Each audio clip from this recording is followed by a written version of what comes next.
Western Spring Television. Ours it is.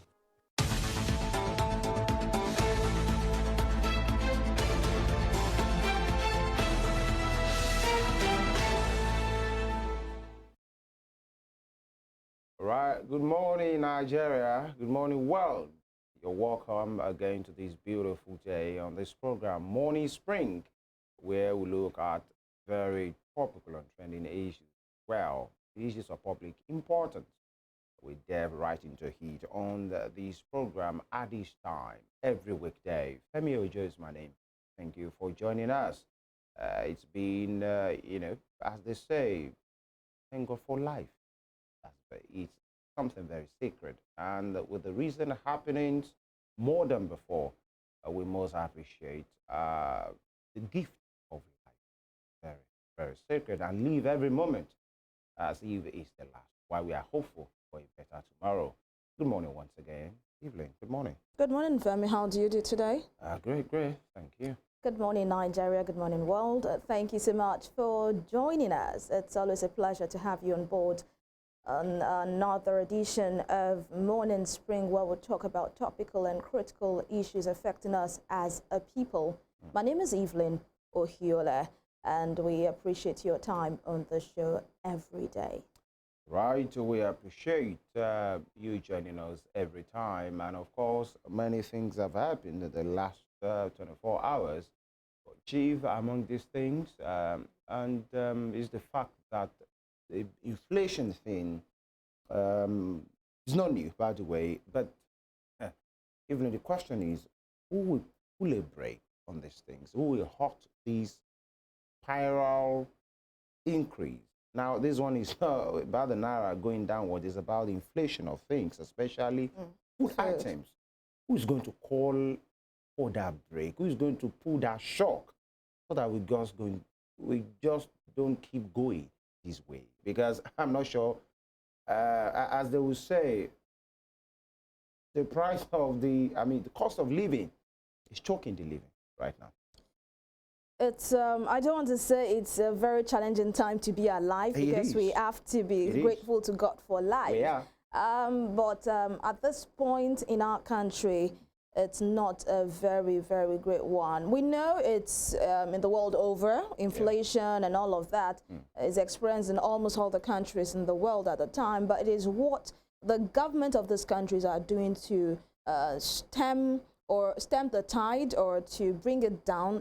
That's what counts, because challenges will come and go. It's how you attack the challenges, how you react to these challenges that matter. So we have to, our government, those are the aim of our affairs, we have to continue calling them to order, not only at the center, but also the state governments and the local government. It seems that we always concentrate on the national, which is the Mr. President and the senators, and but then we have to also call our state governments, our local governments to order, because they need to participate. They need to actually also bring out solutions on how to respond to this inflation. The other day, like I said, we had the governor of Kano saying he wants to talk to Mr. President that there's hunger in his state. It's like a father going to meet another man elsewhere that there's hunger in my family. Yes, you can call for help, but you have to tackle the situation head on in your and also as citizens, we should be good citizens of this country, because I hear issues of situations where people hoard food produce, they hoard it to make it scarce so that they can increase the prices. This is not the time to do so. People are dying of hunger. People are really, really hungry, and we need to be our brother's keeper at this time.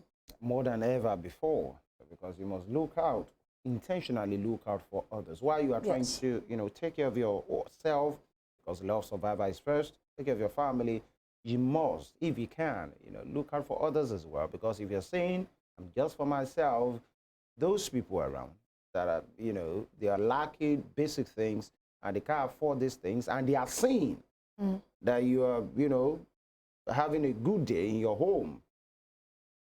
Your guess is as good as mine. At some point, things might just tip over, and then you become a soft target of those people. And you know what they say, that I don't know if I'm getting it right, that when the poor has nothing to eat anymore, they will eat the rich. The rich becomes the target, like you said, the soft target. So now, in this case, it's not even the rich. It's just somebody that is well-to-do around the area, and these are the issues. We've been on this round before. What happened during the EndSARS? I'm not even talking about the attack at the Koi, or Lekki rather, or some of these things. It's the basic things that people had to be breaking into supposed big men houses to just, make do with anything. That's not what we're calling for here right now. But things are very tough, and somebody must just. And when the was it Niger State governor who said that he has intel that some persons are coming with big lorries to come and buy farm produce and then hoard it. The issue is what's the usefulness of that intel? If actually there are people who are doing that, go after them. Get to work. These are the issues when people say we have maybe our sources are telling us that this is what people are doing to make life unbearable for people, and then we are warning you to desist. The way they will even say it, don't warn them, go after them, because they're making life unbearable. If actually that's not just a diversionary tactics, a politician just say anything just to distract, and then people are busy with that. Who are they? And they are not really doing this work. And these are the issues as well. And then, we'll enter the big guns, politicians, business people have been visiting Herbert Wigwe's parents, the late Abu Wigwe that died with the son and the wife, and then with other persons.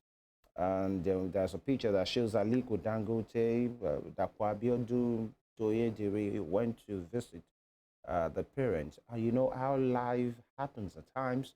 We learned recently the parents celebrated 60th wedding anniversary. Amazing. Of togetherness. But Herbert, who is one of the children, died at 57. The parents celebrated 60th anniversary. Life sometimes can be cruel.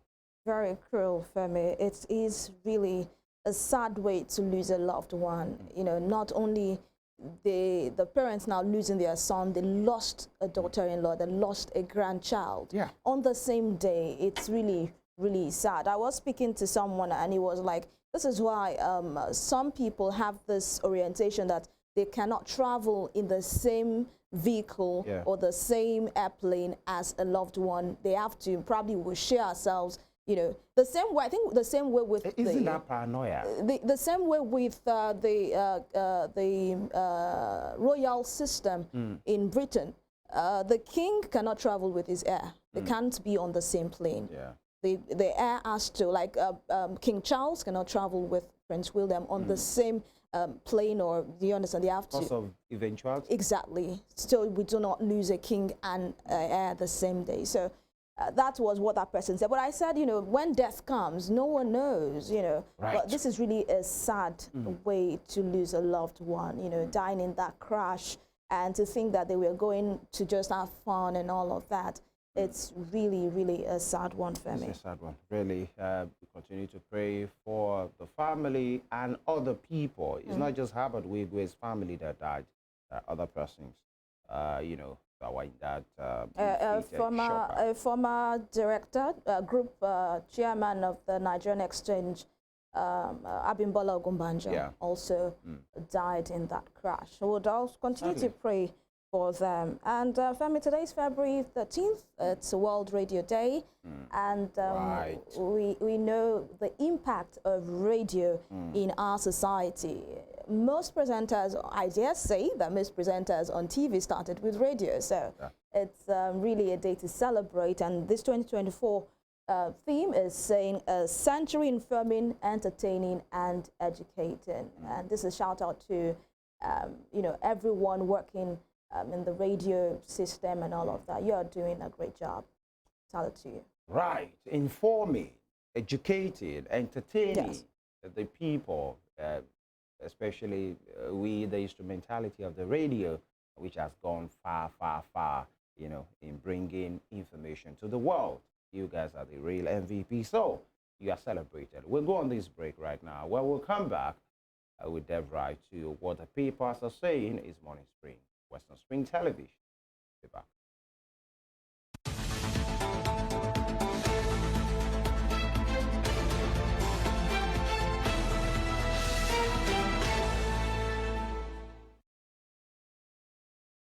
Right, here we go from the front page of the Vanguard for today. Buhari's reckless policies triggered current hardship. Sanusi Shomole. With riders, previous administration adamant about appeal for corrective measures, not willing to take advice. Sanusi, and I lamented loudly what I saw on as reckless policies designed to dehumanize the population. That's from former Edo Governor Adams Shomole. Buhari's aides keep mum. Okay. And condolence visit, that one on the front page, the center rather, of the big wigs, Mr. Igbaje, Imoko Day, many of them, Dakwa Abiodun of Ogun State, and Tunde Folawiyo, many of the big wigs, both in government, both captains of industry, went, for a condolence visit to the parents of Herbert, the late Herbert Wigwe. All right. Economy, we are almost on the way to Venezuela. PDP governors. And here, top stream, energy crisis. Nigeria's electricity generation drops 17.8% to 4,015 megawatt. Kidnappers from Ekiti, Edo, Kogi invading Ondo. That's from Amotekun. Edo Guba, EXCO members won't participate in LP's indirect primary chairman. With the rider, APC elects 960 delegates for February 17th direct primary. And why federal government should consider 1 million naira as minimum wage. That's coming from the LNLC, 1 million naira as minimum wage. And crisis hits Labour Party. Treasurer asks chairman to account for 3.5 billion naira. So for accountability there. An African Creator Summit. We plan to promote creative economy at Dewumi from Vienna. An Emir of Kano to First Lady. Tell your husband Nigerians are suffering. Okay. And sport. Goodbye, Pesero. NFF insists his time is over. That's Eagles coach at the last AFCON for a few years, by the way. Wigwe, Governor Abiodun Dangote, Utomi, Aigemukode, others visit parents, Obaseki, Dere, Obrewori, Mon. And of course, it's always a very, very, very sad one. That's all from the front page of the Vanguard for today. All right, from the Vanguard newspaper, we move to the Punch newspaper this morning. On the Punch, Wigwe, FG-US begin talks as officials test copter's wreckage. NTSB relocates chopper's engine, rotor blades, landing gears today. Nigeria to support US team. Abiodun Dangote, others visit Wigwe Ogubanjo's families. Late Access Bank CEO's kinsmen protest.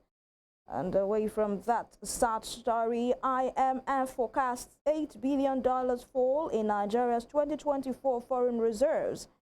Kidnappers killed a driver for talking. That's coming from a Kitty school worker. Remember that kidnap incident that happened where pupils and teachers were kidnapped as well as a driver, but at the end of the day, the driver was killed and his body burnt. Now we hear that he was killed for talking. NAFDAC insists on sachet alcohol ban. Hoodlums attack officials. Okay, we definitely are going to get more on that in the coming days and weeks. Resistance to that particular ban on alcohol, sachet alcohol. Minimum wage, private sector, state faults labor push for 1 million naira. Femi, what do you think? 1 million naira as the minimum wage? Maybe that's a starting point. That's aiming big as well. 1 million naira. Yeah. Some people consider it ridiculous. 1 million naira as the minimum wage. The economy is ridiculous at the moment. So maybe that's the talking. It's more like it's talking, as they say now. I think the federal government and the NLC, they're in their talking stage. And so, So you don't think this calling for 1 million naira as the minimum wage is a ridiculous can never request? see the light of the day. Maybe by the time they are through with it, Because we have states that cannot pay 30,000 naira minimum wage, and some states are even gunning having for issues 1 million with it. naira. These are the issues. The states are part of the states are represented in that tripartite committee as well. So they should have a go at it. But then I think it's just like an asking price. It will still go way lower. But why not come with something realistic, something that we can talk on? Because 1 million naira, people see it as this is a joke. Them sitting with the federal government to ask for 1 million naira as minimum wage is somewhat hilarious. Well, I'm not sure. By the time the committee starts to see it, that will be the real figure. Everybody is just banding around figures at this time. But 1 million naira. That's a joke. Because that's the minimum. That's a joke. No, they are talking about living wage right now. Okay, not living minimum wage. But then if they get 100,000 from the federal government, they should be happy and lucky. They should be lucky, not that they are happy to have it, which what we know, benefit of hindsight, if actually they get 70,000. All right. That would be a miracle. We know the tired Jesus. Moving on, outages. FG plans sanctions for non-performing discos. And 50th anniversary, punchers begin training for novelty match. That will be all for the Punch newspaper this morning. All right, straight to The Nation. The Nation newspaper. Governors, NSA join forces to battle insecurity and food crisis. Panel reached on police reform. PDP governors, okay, state police, all right. And just above that, no plan to tax online content creators, says FIRS. 4 killed in Plateau. Really? No plan to tax online content creators?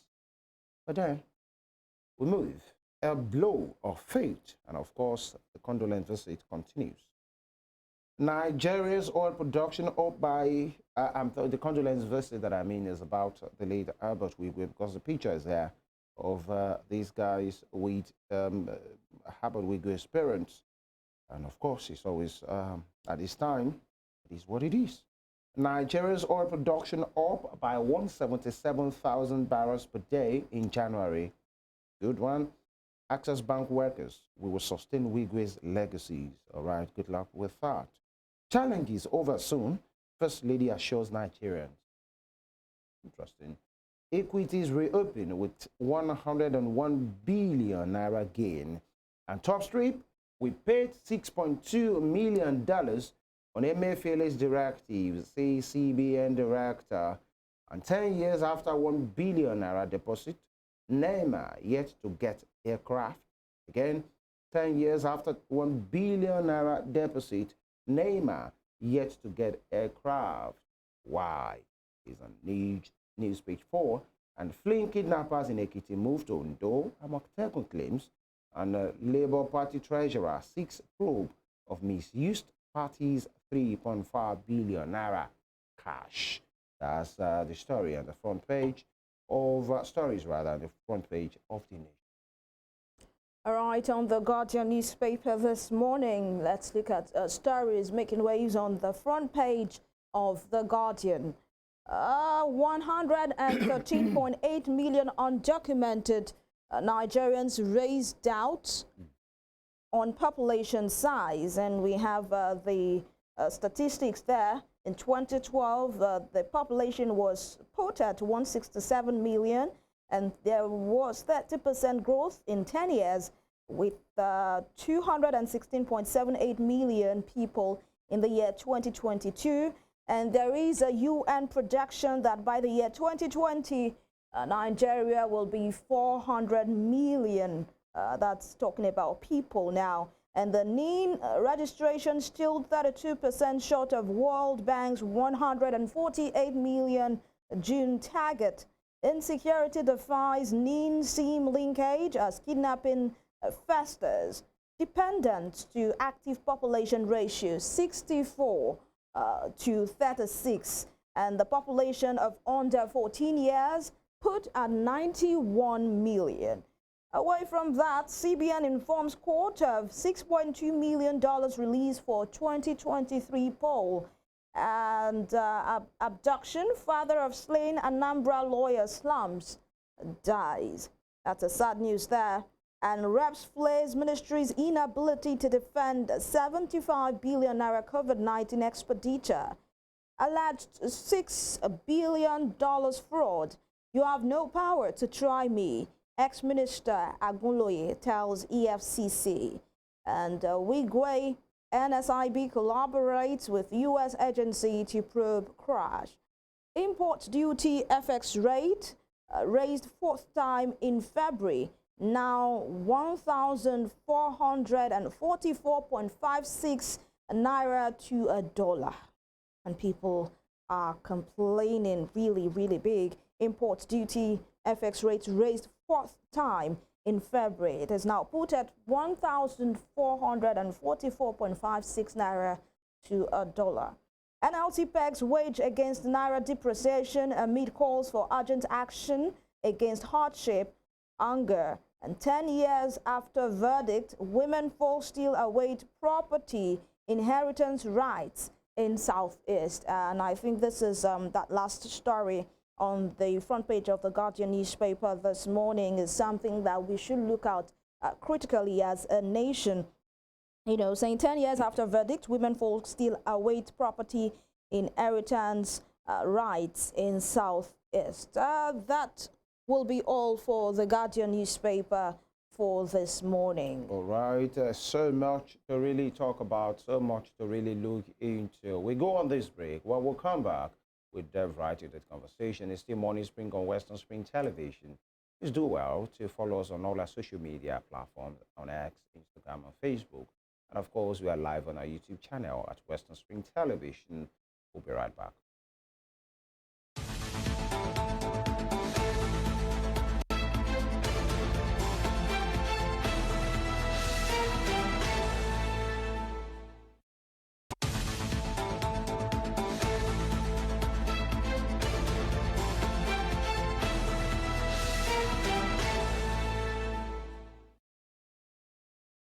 All right, you're welcome back. And the conversation is about the ailing economy, dwindling economy rather. And, you know, one of these Brentwood institutions is the IMF.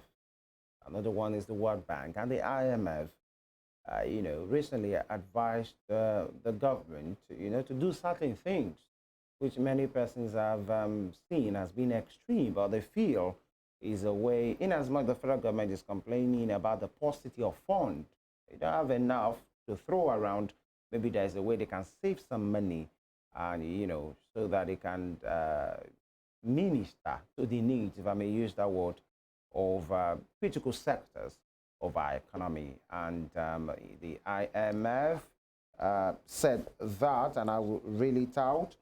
They urge the federal government to completely phase out electricity subsidy in the country as a result of the hardship Nigerians are facing since the removal of the fuel subsidy in May 2023. Now, you know, they said the mechanism for Nigeria to restore macroeconomic stability as corroboration to what the government said late last year. The electricity subsidy between January and September 2023 had got 375.8 billion as power consumers pay a total of 782.6 billion for the commodity during the same period. 375 billion naira paid in subsidy between January and September of 2023. They feel maybe some of these monies will be used to do something else. And according to its published post-financing assessment, PFA report, the IMF added that the federal government had overwhelmed, these are the issues, overwhelmed itself, thus recommending that the total removal of both fuel and electricity should be implemented, you know. And they commended the federal government on the reforms it had implemented so far and reiterated that the fuel and electricity subsidies should be removed. Now, let me quote them now. The new administration has made a strong start tackling deep-rooted structural issues in challenging circumstances. Immediately, it adopted two policy reforms that the predecessors had shied away from. That's fuel subsidy and the unification of the official exchange rate. Since then, they talked about the CBN, playing its role, but they said on the fiscal side, the authorities are developing an ambitious domestic revenue mobilization agenda. Like many countries, Nigeria faces a difficult external environment and wide-ranging domestic challenges. And they said some of those things, and then they now advise continuing to raise the monetary policy rate until it is positive in real terms will be an important signal of the direction of monetary policies. They spoke about a range of things, but they finally said maybe electricity subsidy that got, for instance, 375 or 385 between January, 375.8 billion between January and September 2023. If this kind of money are saved, it could be used for more productive, if I may use that word, ventures. And these are the issues, according to the IMF. Subsidy is gone on petrol. The president said that in 2023, when he assumed power May 29th, no more payment of subsidy. And then the aftermath of the stoppage of the payment of subsidy is what the nation is grappling with right now. Everything has skyrocketed. Inflation is at an all-time high. Talking about food, essential commodities, many persons are groaning, and the IMF is saying maybe the decisions to policy of removal of subsidy and then unification of exchange rate is a clear direction at doing whatever is necessary. They even said previous administration shied away from it, but the Bola Tinubu administration is doing that. And, many persons are saying, wait a minute, why are the IMF saying these things? What do they stand to gain? Are they towing the line of the federal government that say it is a necessity, it is a compulsory that the federal government must take those steps at addressing challenges of the past, and very shortly Nigerians will gain from it? These are the issues. We are being joined this morning by a critical stakeholder on this matter. Mr. Jose Asheda is an economist, the lead consultant, business and strategy at Asdas Partners. He joins us via Zoom this morning. Mr. Asheda, good morning. Good morning. Good to be here. Thank you for joining us. Yeah, my pleasure. Now, it's certain the current form, if there's anything called form in our economy, everybody can see, obvious to the physically challenged, very audible. For those that can't hear properly, we are indeed, the economy is not doing so well. And the federal government are saying, okay, we are addressing these challenges. We carried it over from the past. In fact, a senator of the Federal Republic, Adams Oshiomhole, said these issues were brought, like a carryover of the previous administration. And the IMF are saying the policy taken by the federal government through Tinubu, payment of subsidy being stopped, and unification of the forex is a clear directive of difficult but necessary steps to be taken. And they are saying maybe you should just go all the way, remove subsidy on other things, including electricity, and so that you can save some money to address other sector of the economy. These are the issues. Your take on that, Mr. Asheda? Honestly, I think, and we have mentioned this before, that the IMF do not have equity stake in Nigeria or in Nigerian nation, the Nigerian people. So it is the kind of advice and advisories that they give to the Nigerian government is usually not in tandem, or is something that is insensitive to the things, to the aspiration and the needs of the people. That said, I've also mentioned the fact that IMF is not to be trusted in the sense that it seems as if they are giving advices that's inimical to the nations. That is not part of the main stakeholders in IMF. And when I'm talking about that, I'm talking about the US and the EU. So, so that said, we have to be very clear about these things. Whatever advice that the IMF is giving, well, sometimes you might want to say, well, they gave it not because they want to do something else or have an ulterior motive about what they want to do. But however, if you have to, if you need to solve a problem, if you want to solve a problem, you have to take critical analysis or take a critical view of what is on ground. Those advices are not in line with what is on ground. I'm a bit beside myself when we talk about these things, because I read a report by IMF who was reporting the effect of the policies that they have encouraged the Nigerian government to take, which included the fact that they remove subsidy and floated naira and devalued naira. Now, they mentioned all those things, because when I was reading that report, I was hoping to see an advisory. And I think there was no advisory in that report that was just released maybe last week. But now you're having an advisory coming after that report. Now, and that report is taking into cognizance all the things that has gone wrong with the Nigerian economy with regards to the things, or as a result of the policies that the government have made. Now, first and foremost, we need to understand that the Nigerian economy is import dependent. We cannot hide from it. We cannot run away from it. We have to embrace it to be able to actually begin to solve it. And number two, our economy is, our government is corrupt reading. Now, when you want to do certain things, you have to take into account the risk and the risk factors in whatever policies that you are proposing. Some of those, with regards to Nigeria, corruption is one of those things, and that has not been taken care of. So when you now say, okay, we want to do this, want to do that, we're going to do this, we're going to do that, and then you have not been able to actually account for the impact that corruption will have on it, and think that policy is dead on arrival, and that is what we're seeing right now. Naira is grossly undervalued. Now, for you to remove subsidy, I don't understand. I mean, more subsidy in other places, maybe with regards to electricity and other stuff. What are you doing? You're actually compounding the issue, because I don't understand. So, I tried to ask some of my friends since yesterday about what do they think? Well, what's going on here? What is IMF standing to gain, or do they have something, another objective that we don't know about? But whatever it is, Nigeria is a big economy. It's a massive, massive economy with a great people.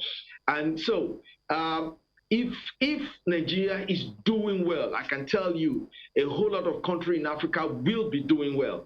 And I can tell you that when Nigeria does well, it's going to really, really compete for the market of the world with the EU and the US. And I think that is what perhaps they are afraid of. They want to keep us down, because that's what I'm saying, because I cannot find any other reason for somebody to want to destroy the Nigerian economy. We've been saying these things, because this is not the first time that they've been proposing proposing to the Nigerian government to remove subsidy and to float naira. We've been saying they've been saying this for years, and professionals like myself have been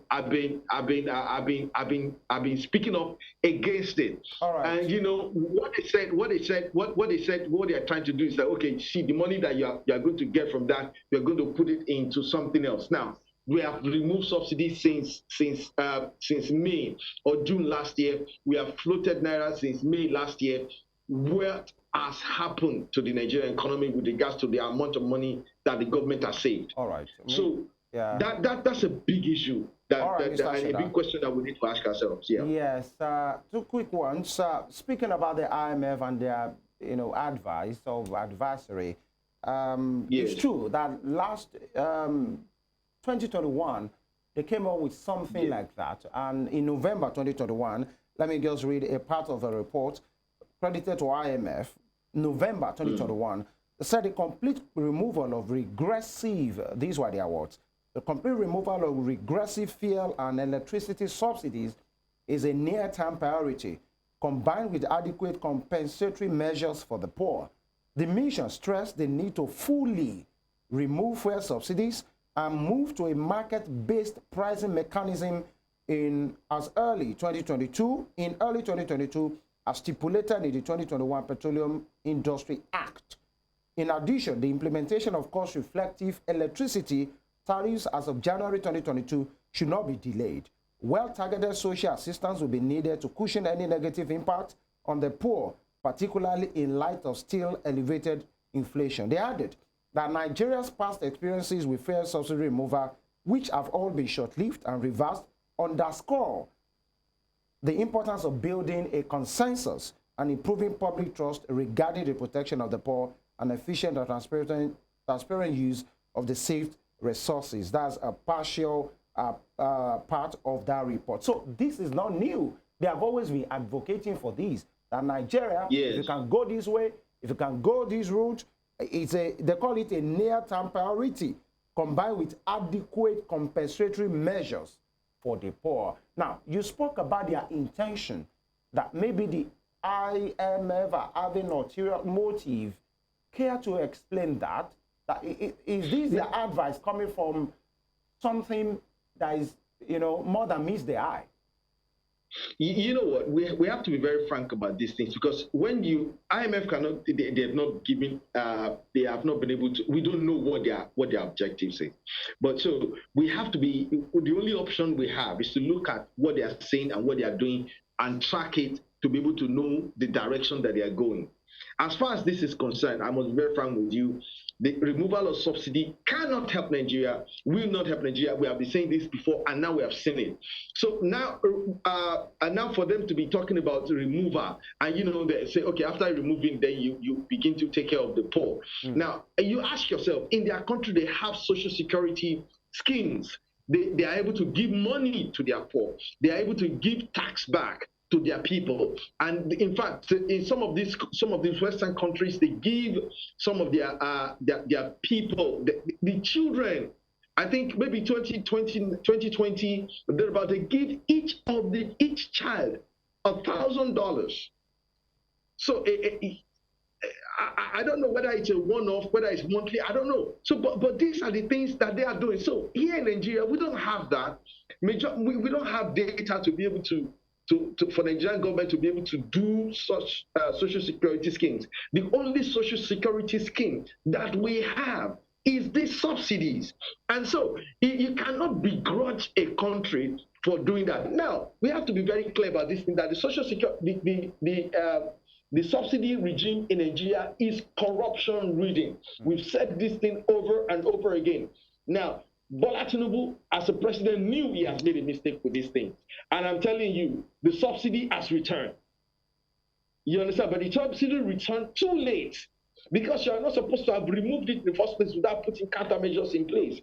The countermeasures which IMF was not so clear about, they were so vague about it. How has the subsidy returned? Mr. Ashida, how has the subsidy returned? Is that the subsidy please. Now, look. Because the federal government have denied it over and over. Yes, this estimate that some of my friends came up with is 1,500 per liter. That should be the cost of the pump price. Now, you have to recognize the fact that when they removed the subsidy, naira to dollar was around 700 or 600, what is still today. So both the parallel market and the official rate, they have met. Which I'm telling you, that should not be the object. We already know. We do a lot of investment analysis, and I can tell you, I have never used the official rate since I started doing investment analysis since 2010. I mean, since 2010. Okay, so I have never used the official rate. I always use the parallel market rate. You know why? Because that is demand based. That is supply and demand based. Now, where they get the supply of the dollar from is another question. Of course, because they get it from CBN and the banks, which is not the right channel, because they get it at a lower rate and bring it to the parallel market, and they sell based on demand. You understand? So that is the real reflection of the value of naira. All right. So let's leave that by the side. So for them to say we want to bring it to the same something, I don't understand what that means. All right. You know, and then again, there is no country in the world that is not. The UK is defending their pounds, heavily defending it. In fact, as a matter of fact, I think about a year ago, I heard the report that they spent about 89 million euros to defend their pounds. You know, they've done Brexit, and you know definitely the pounds is supposed to go down. The pounds is still up there. Why? Because they are defending it, they are protecting it.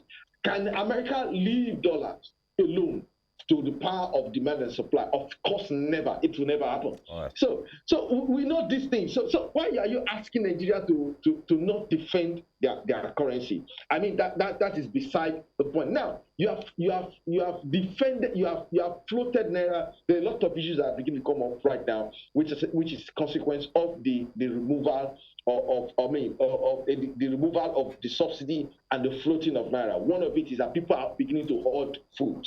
People are beginning to take food from Nigeria and transport it across the border to sell, because Nigeria currency is cheaper than those stores. So the traders are thinking of making more money, which is something that you cannot begrudge a trader for wanting to make more profit. It is normal. But you see, the thing is, you have got to create the environment to be able to guide the decision making of these businessmen and women. And so, but the government have made the wrong decisions, and now listen. I have to be very. Let's not get too carried away with all these things. But let's get it. But as far as I'm concerned, there's so many issues. There are so many things that have come up in the world. I mean, with regards to Nigeria and the development of this country, that you have got to put question mark after whatever the West, that I'm talking about EU and the US are saying or advising Nigeria to do, and the IMF and the World Bank. You've got to query it. Now, number one, you remember that they refused to give us weapons to defend, to fight the Boko Haram menace in the Northeast. They consistently refuse, and say, okay, your human rights, whatever. Ask yourself what is happening in Israel today. They are supplying weapons to Israel, despite the gross human rights violations that have been reported by the Western CNN, BBC, and other Western news outlets. And these things they know, yet they give to them. All right, Mr. Nigeria have never done that. No, hold on. We have the issue of the Ajakuta steel industry. Now, the problem with that is because Nigeria went to them initially when we found out we have a lot of gold and we need to get the technology to be able to produce steel. They refused to give us. Right. The places that Nigeria could go to was to go to Russia. And Russia too, they are playing politics. They gave us some, it's not complete. That's why Ajakuta steel industry is where it is. Yeah. And that's again, of course, we have corruption that's also there that's helping that one. But the truth of the matter is that whenever they give you whatever advice they give you, you have got to put question mark behind it and query it. Now the solution for us is that we need to look forward. We need to look inward to be able to solve our problem. I don't care. Yes, ma'am.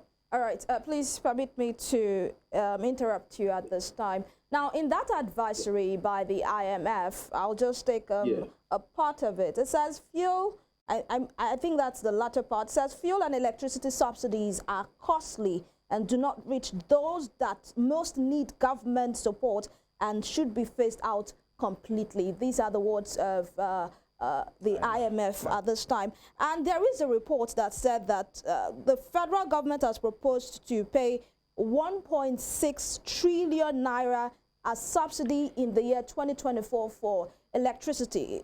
Don't you consider that a lot? I mean, 1.6 trillion naira. Nigeria, like they say, isn't that wealthy at this time. They say Nigeria is broke. So if we can save up this money, will it not do us a lot of good? 1.6 trillion naira. Is that not a lot? Can we afford it at this time?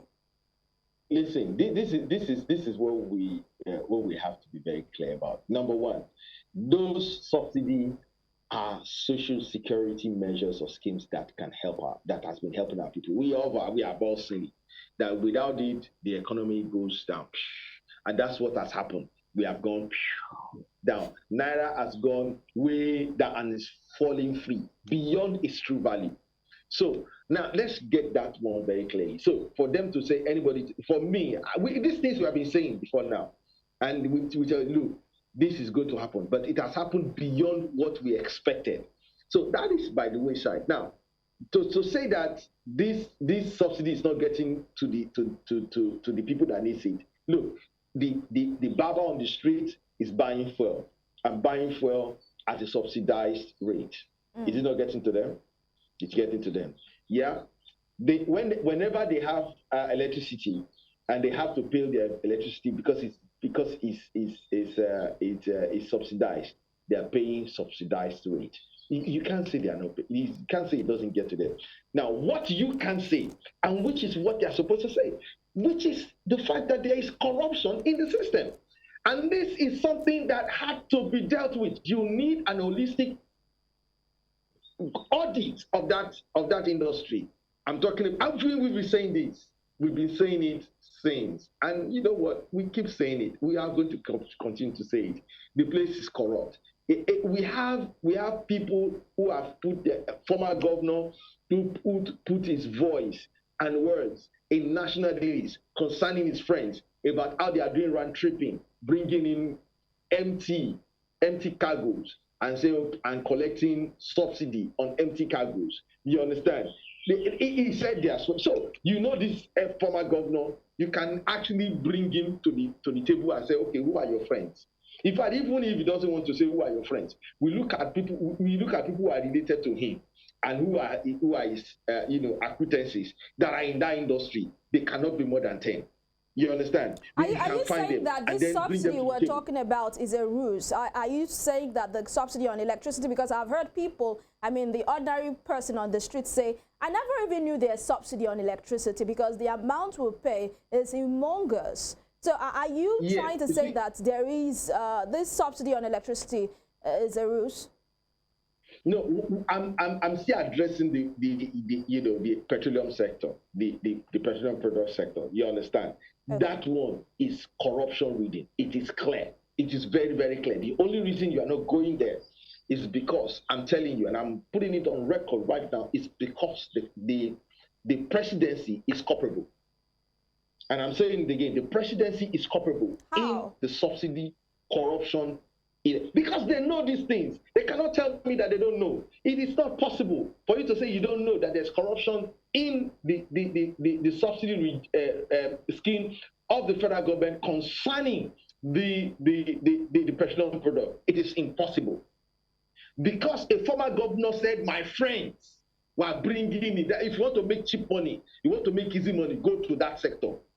A former governor on a national daily, on national news. And look, all you need to do is go talk to this man for 30 minutes and you get the people that you need to get to. And I want to tell you that they know these people and they're not doing anything about it. So that's why I said the people in the presidency, and I'm putting it on, the presidency is aware there's corruption there and they're also benefiting from it.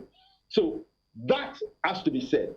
And now with regards to the power sector, I don't know what they're saying. I don't have data concerning it, but I know that okay, the Gencos are producing, and I think so the amount of production that they put into the national grid, I mean the cost of it, they will determine the cost of it, and then they will say okay, this is, and then say okay, this is what we are selling, and the government say oh, if you push this thing to the customers, they may not be able to pay. It's too high. Let's okay, you know what? We'll pay you 40%, 10%, 20%. I don't care. I don't know how much they are going to do that. But listen, we have to understand this, because I'm saying to you, one of the major problems that we have in Nigeria is corruption. Most of all of these industries that were mentioned, the power sector, the petroleum sector, there are a whole lot of corruption in these places. So you need to solve that problem. You need to be willing to solve that problem. That problem has not been solved. As long as you have not addressed those corruption, those things will not work, however good they are. But I'll tell you this: in the redemption city, that is the Redeemed Christian Church of God camp, that is along Lagos Ibadan Road. Yes, they are running electricity in that place. That they are producing their own electricity. Are you understanding what I'm saying? And the people living in that community are paying. They have meters, many of it prepaid meters, and they are paying. Those people are paying something similar to what we are paying outside now, or maybe less. And so you're not telling us the cost of production. I don't understand that. You understand? Because it does not make sense. That's one of the things that we're talking about. Now, Nestle wanted to leave Nigeria from Agbara, and the Ogun State government prevailed on them not to go. And the excuse that what they were putting forward as the excuse for them to go was the fact that there was not enough power supply. Ogun State government said, okay, you know what? What if we bring you gas? And the Ogun State government brought in gas to where you have Shagamu interchange. Today you go to that place has become an industrial hub. It was just Nestle. They brought gas to that place. Those people have now have to run their turbines. And more companies are coming up on that axis because of the electricity that comes from gas. Now, if that electricity is too expensive, do you think they will stay? We don't have data, but we can see some things. Right. So do you think they will stay? So they are staying because it pays them to produce their own electricity. They are paying for the gas that they're using. So what are you now saying that the average Nigerians, I mean, what the electricity that's being supplied to the Nigerian public is being subsidized? Or you are saying that the cost of production, because what you are saying is that the cost of production of unit electricity is too high, that you have got to subsidize. I dare them, let them remove the subsidy. You understand? See, our people need electricity to run.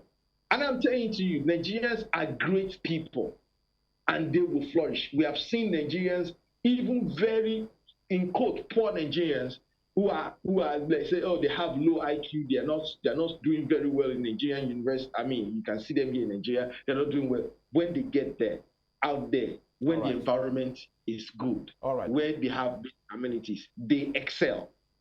So, they excel. Mr. Ashada, Nigerians are one of the most educated group of people in the United States. We have data to prove that. Mr. Ashada, I know you are not saying that we cannot excel. We will excel. Let them remove the subsidy on electricity and see what will happen. But all I'm telling you is that I don't believe that is true. You don't believe there is subsidy on electricity? Do the investigation and bring the answer. I need you to be clear. You don't believe that there is subsidy on electricity? I don't believe it. I don't believe it. All right. Because you have RCCG producing the electricity and it's not too expensive for them. Because what you are saying, if there is subsidy, you are saying that the cost of production is very high. What I'm saying that the cost of production is not high. If it is high, you will not have the industrial community that is growing and expanding in Shagamu interchange. You will not have RCCG producing their own electricity, using gas turbine, using gas. I mean, what are we talking about here? So, if there is subsidy, it means that the cost of production is high. That's what it means. But that, from the examples that we have seen, cannot be true. It cannot be true. And you look, and some of the time, and we have said this many, many times before, that our people just want regular supply of electricity. And we will be willing to pay for it. There are people in Nigeria that are having regular power supply, and these people are paying higher than some other people who are supposedly poor. Because the reason why those people are supposedly poor is because they are supplying them lower amount of electricity every day. So you see, these are the issues. Now let's fix that and let's watch. Okay, so for me, I think the government is not being sincere.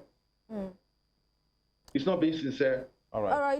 The IMF is also not being sincere because they cannot tell us that they don't know that there is subsidy. I mean, there is corruption in all of these subsidy regimes that we are having. It is the corruption that we are paying for, not the commodity.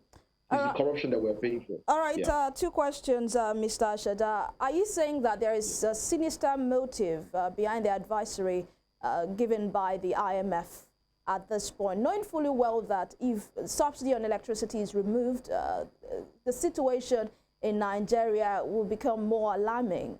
And number two, you know, there is this American author, Simon Sinek, that said that great leaders are willing to sacrifice the numbers for the people, while poor leaders are willing to sacrifice the numbers for the people. At this time, would you consider President Bola Tinubu as sacrificing the numbers, wanting to improve on the numbers, and meanwhile not considering what the people are going through at this moment? Would you consider him the former that Sinek talked about, or the latter when it comes to leadership? You know what? A friend of mine said that the president is trying to get people to love him. But I beg to disagree. I think that the president is trying to impress or to be in the good books of the West, because if not, you will not just come and remove the subsidy and flute naira with fiat. And the IMF knew that the crisis. Now, in the report that the IMF brought forward, they consistently referred to Nigerian situation as crisis state. Crisis, food crisis, financial crisis, this crisis. In fact, me as a professional, I have not come to the point of referring to our situation as crisis. But I have got to look at it and well, maybe it is. Okay? So, but the way it is right now is that, look, we have to find the president. For me, I don't care whether he's trying to impress or not. I think a good person, a good president will side with his people. A good president will side with his people, and I expect him to do that. Look, and one of the things that I'm not just seeing all the governors, I'm telling you, a lot of I'm not seeing so much. You understand? I'm not seeing so much that is being done, you know, to help the Nigerian situation. So you're saying the policies made by President Tinubu at this time is making him unpopular? Definitely. I know he has his people that are masters in managing public view through their media engagements. But however, I can tell you this, that there's only so far that can go. As far as this is concerned, I can tell you that with me it's unpopular. I cannot say I like him for what is going on. I think he's a professional. I believe he's a professional, and I think he's supposed to act professionally, which is first understanding the problem before trying to solve it. But you are putting the cart before the horse. You're not going anywhere. So trying to solve the problem without understanding is where we are right now. Mm-hmm. And Nigerian government have been doing that a lot, and we are saying, look, have a professional approach to these things. Okay, get their professionals in this country, get them to understudy these things and let them make recommendations. A lot of times say, okay, we're in a hurry, we want to solve. There are times that the professionals will be able to give you short-term solutions along with medium-term and long-term. All right. You know, these are the things that we have to do. Yeah, you understand? Yeah. So that we can get out of this. The IMF call this crisis. All right. You know, in that, Mr. Ashida, in that proposal by the executive chairman of the NERC, that's the Nigerian Electricity Regulatory Commission, Mr. Yes. Garba Sanusi. He said, although you have said you doubt if actually that's really true, that's the subsidy on electricity, that the federal government, as said by my colleague earlier, will spend up to 1.6 trillion naira in subsidizing electricity for end users by the end of 2024, amounting, he said, every month is 120 billion naira. You know, that's what the federal government will be paying in subsidy. And he said, I want to correct the impression that for 1 year, we haven't had any review. The reality is that the reviews have been done, but what happened is that when you pay for, as a customer rather, is a blend of regulation and policy. He explained by saying, if we have determined that you should be paying 150 naira, and the federal government says you should pay 60 naira, and it will pay the difference, then that is what it is, and the government will now provide the money. And now, that is why the current tariff order that is posted, that is the tariff order that is posted on our website. You will see this is what you should pay, and this is what the government says you should pay. And the government will provide the difference except there is change of the government policy. This is from the regulatory company, NERC, as said by the man at the helm of affairs, Mr. Garba Sanusi. Now, Mr. Sheda, 120 billion naira is what the government say they will be paying every month, amounting to 1.6 trillion naira by the end of this year. Now, my question is, if this is true, if, assuming without considering this is true, the question many persons are asking is, who are we paying to? What are we paying on? Is he on distribution? Is he on transmission? Is he on generation? If you have any idea, can you please break it down? Well, I suspect that it will be to the GenCos. I suspect that it will be to the GenCos. That's the generation. But maybe also the distribution. Look, the power situation in Nigeria is faulty structurally. And, you know, and we've talked about this before, that the power situation, the strategy for power supply in Nigeria should be distributed, not centralized. I think being centralized is one of the major problems here. The last administration tried to, as their last act in government, tried to break that up by removing electricity production or whatever from the exclusive list and dropping it in the concurrent list. That is so that the states could begin to produce. Now, if the states are producing and transmitting, and look, if the last government have done this, then this government ought to continue from that by breaking up the national grid. And the national grid has always been overloaded. You understand? It is the same structure that was there in the 70s is what is still there. Mr. Sheda, sorry, if I so quickly, you need to break it up. Yes. So if I may quickly come to in make there. it to regions or to between states or one state or two states and so on like that. Yes. So when you do that, you are going to remove a whole lot of costs. I understand. Do you Mr. understand? Sheda, the thing is, so if you remove a whole lot of costs, yes. so all of this money that you are talking about in terms of we want to subsidize, it will be removed. All right. Take for example, in Lagos State, for example, we have about two discos. We have Eco discos. We have and the other one. We have two of them. Ikeja. So, but then in Ogun State, Oyo State, Osun State, Kwara State, Ekiti State, one disco. What is going on with that? I mean, how is that supposed to be efficient? How is that supposed to be efficient? All right. So IBDC is supposed to be broken up because it cannot cover that effectively. Look at Lagos State.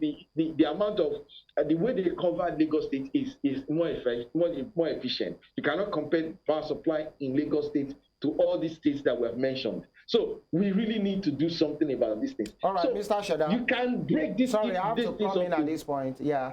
The thing is, we are really pressed for time. But I have a question. I know my colleague does as well, and we have to we have like 3-4 minutes now.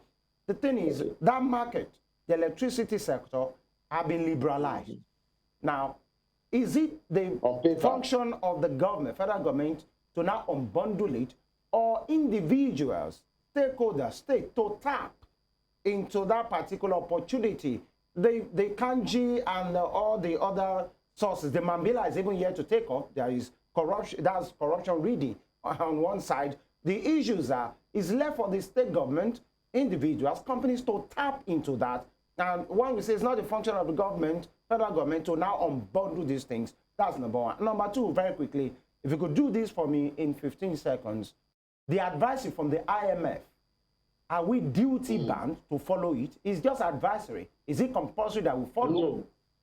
No, we're not duty bound to follow it. It has been given to Goodluck. He didn't follow it.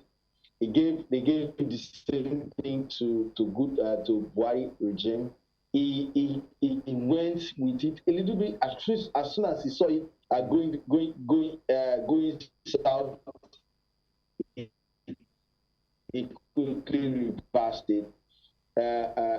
So to Israel and even threatening, and Israel is doing what they want to do, or what they feel that is necessary for their people. So Nigeria ought to do what is necessary for Nigerians. Okay, you've not answered the first question. Is it the responsibility of the federal government to unbundle this discourse, or it is the responsibility of the states and the individuals who wants to tap into the opportunity of the electricity power generation being in the concurrent list now? The federal government should take the first step. They should break up the centralized one. They should break it up. They should. They have to start, and then when they start, the others can follow. For example, I saw an act by the Oyo State government that was passed with regards to trying to key into this one, and it's very shallow. What is in there is regulate. An act to regulate what? What are you regulating? There are no independent power supplier in Oyo State. What are you regulating? So what you needed to put in place, because when we look at these things, you see that our people are not ready. And we're not, because what you're supposed to be doing is like call up a meeting and bring in people to come and talk, okay, what are we going to do now? We want to open up this place and we want investors to come in. What the Ogun State government did with Shagamu Interstate was to bring a gas line into that place, to supply gas to that place.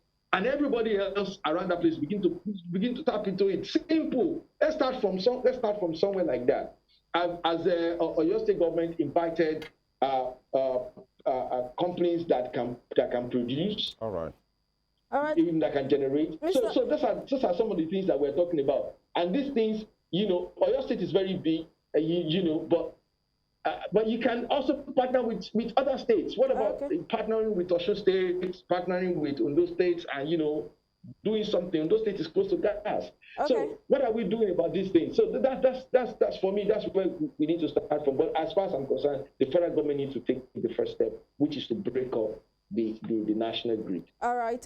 Should the federal government follow this advisory by the IMF? Tell us, what should Nigerians expect in the coming months? I think they dare not. They will not. I'm telling you that one. It's very clear. They will not. They will not. They will not. But I'm telling you. Just let's assume. Sorry? Let's just assume. What if they do follow this advisory? How bad will Nigerians feel the effect? Well, right now we are all of us are feeling the effect, except if you are in the presidency or you are in the government, because they are the only people that are immune to this. the rest of us are feeling it. So the only thing that the only way they are feeling is hearing our cry, if they are paying attention at all. But I know that it's not going to happen. I know this one for sure, because like 2 ministers have already criticized the 2 moves. Okay, and I can tell you the government is subsidizing. Subsidy is back, even though they are not saying it. It's back. That's on petroleum. And they are paying through their nose on petroleum products. Okay. So because they've done these things, they see the torpedo effect, and they think they're going to do it. All right. But as for Nigerians, I know our people will survive. They have always been surviving. Despite the government, we will survive. All right. Thank you so much, Mr. Ayose Ashada. It's a good place to actually leave the conversation at this point. You are really appreciated for your time this morning. Thank you so much, Mr. Ayose Ashada, Economist, Lead Consultant, Business and Strategy at Asdas Partners. Thank you for your time. My pleasure. All right, Femi. Right. You know, his last take on the matter. Nigerians will always cope, would always adapt to what the later legend Fela calls suffering and smiling. Succinctly put. That's right. Nothing more to add. Let's be hopeful. After all, it's the renewed hope era will survive. But then, how long we can hold on, it's a question for another day. Thank you for staying with us. Big shout out to the backroom boys for staying with us on these. We're back tomorrow for what my colleague always calls the midweek installment of this program. Femi Ojo is my name. God bless Nigeria. And I'm EVELYN, and sure to stay tuned for Spring Trends coming right after this broadcast.